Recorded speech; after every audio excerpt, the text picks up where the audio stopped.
Hey, it's Roller Coaster Rider here, and I'm gonna do a Saturday morning cartoon review. I got this, and I'll show you a pic. Warner Brothers presents Saturday Morning Cartoons 1960s Volume 1. I'm gonna review each show and give you a quick thought about it. So, yeah, we've got 12 shows, so let's get going. I have no idea the order, or I do know a little bit about some themes that might happen, but that's about it. So get your popcorn, get your Pop Tarts, get a bunch of soda, and wipe the sand out of your eyes because you're up early and it's Saturday morning cartoon time. The first cartoon on this 12 cartoon series was Top Cat. This episode aired on December 27th, 1961, and is called The Tycoon, where on this show called Typhoon Crazy or Crazy Typhoon, something like that, it's about a rich guy who gives away $1 million every week to some poor person. Don't you wish? And that's basically what happens. One of Top Cat's Benny, is given a check to Top Cat for Top Cat for $1 million, but Top Cat doesn't know about that. So he essentially lives the lap of luxury for, well, almost a day until something happens where he is sadly no longer rich. I would have done the ending a little differently, but that's me. Overall, be the be the boss, be the tip, be the championship, be the most hip hop, Top Cat. Next up is Up and Adam Ant.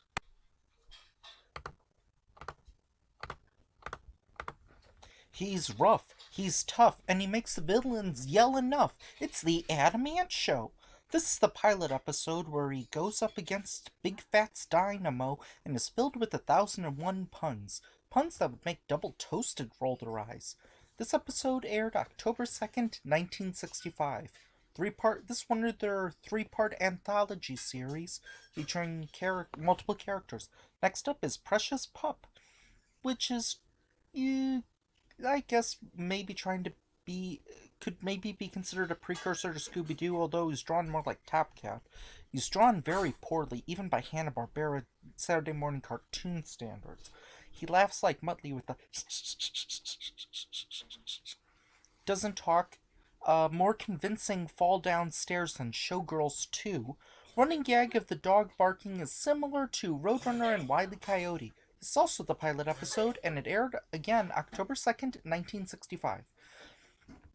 Bum, bum, bum, bum, bum, bum, bum. Hillbilly Bears, one of my lesser favorite of the Hanna-Barbera production catalog. Oddly, this is not the pilot, but the second episode that aired October 9th. I guess the Detour episode wasn't available. The plot involves Paw Bear and his son Shag trying to get rid of a woodpecker with hilarious results. Some gags similar to Daffy Duck, especially during the Huntin' trilogy, and a very absurd ending. See you later. Peter Potamus is brought to you by, I don't know, they cut out the ad. So, me! All three of these episodes were their pilots that aired September 16th, 1964. Peter Potamus and So land in the world of Jack and the Beanstalk and try to save Jack from the Giant with hilarious and bizarre responses. Not as good as I believe Chuck Jones' classic, Beanstalk Bunny, but still much better than Jack the Giant Slayer. Breezely and Sneezely. What seems like a very obvious winter version of Yogi and Boo Boo, right down to Sneezely sounding almost like Boo Boo, as a polar bear and seal going up against Colonel Fuzzbee. This time involving a refrigerator. Yippee, yappy, and yahooey! The three goofy guards try to get trained by a new sergeant who has a voice similar to Hanna-Barbera's Hokey Wolf. Take a guess what will happen, and you're probably right. Also, I haven't talked about credits, but I'm going to because This one doesn't show Breezely and Sneezely, but it's clearly a later episode because it shows Ricochet Rabbit and Droop Along Dog. And see you next week. Shh, Secret Squirrel. In this episode of Secret Squirrel that aired October 2nd, 1965, Secret and Morocco tried to find the vanished submarine. Who could have done it? Guess who? Captain Ahab, of course. Squiddly Diddly. Two aliens kidnap Squiddly and send him off into space and believe he is a human. All this because he couldn't watch TV. Also aired October 2nd, 1965. In keeping with a weird theme that was said in the Adamant episode, this episode, Winsome Witch, didn't air October 2nd, which was the pilot, but instead aired October 9th for some reason. Winnie helps the Queen deal with Snow White, with Snow White sounding very similar to Judy Jetson, if you ask me. But shh, Secret Squirrel.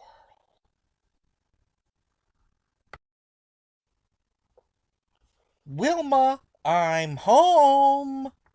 Yes, folks, it's time for the Flintstones. This episode, The Happy Household, aired February 23rd, 1962.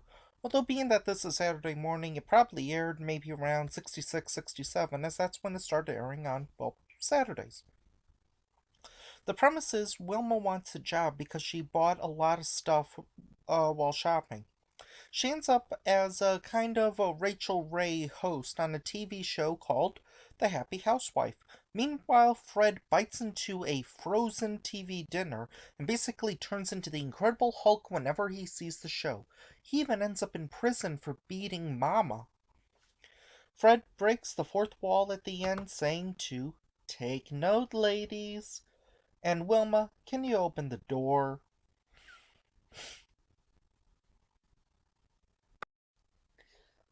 That's not all, folks.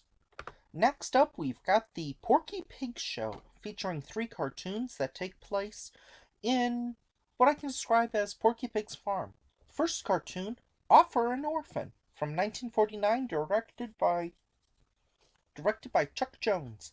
This one features Porky Pig trying to get rid of his dog, Charlie, that sounds a lot like Bugs Bunny. In Mice Foldies, 2 mice that seem very similar to Ralph Cramden and Ed Norton from The Honeymooners deal with a cat. This one aired in 1960 as the final in the Honeymooners trilogy from the underrated Robert McKimson. Oddly, this one did not star Porky Pig.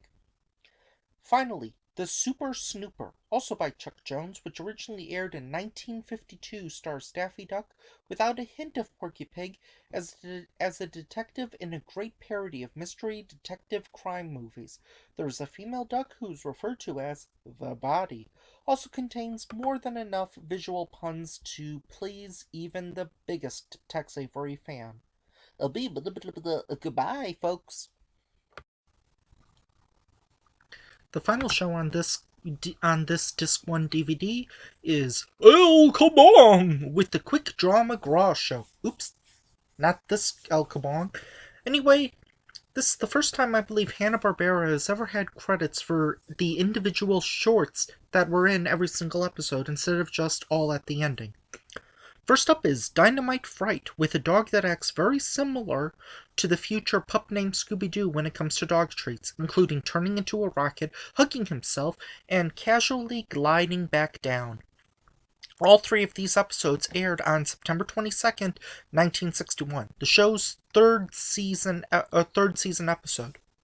The plot involves Quick Draw and Baba Louie trying to take down a bad guy that wants to blow up a dam and flood the city. Now it's Snooper and Blabber, okay? Outer Space Case has Snooper and Blabber, a cat and mouse detective, going off into space. It involves aliens sending them to Mars to get a monkey that steals a red ruby. Apparently they can breathe in space, even though the opening artwork has them in suits. I hate to continue to nitpick, especially for a 1960s Saturday morning cartoon, but all aliens speak this weird alien language, except for a recording, which is in English. The planet mainly gets its words from saying words from saying words backwards. For example, monkey would be said Yeekmon. A more than bizarre ending, and a hilarious monkey gag. Augie, Doggy, and Doggy Daddy. Growing, Gone has Augie writing an adventurous life story involving 6 dragons and 100 pirates. Of course, Doggy Daddy doesn't believe him and continues to treat him like a kid and say he's just having kid fun. Augie then decides to try to act like an adult, including smoking a pipe and shaving. It leads to Augie running away, so the outside world will make him an adult. Doggy Daddy tries to scare him to come home, including ghosts, robbery, and Robin Hood. And he does for a reason. Augie does come back for a reason, which shows he's not really a man after all. Bye!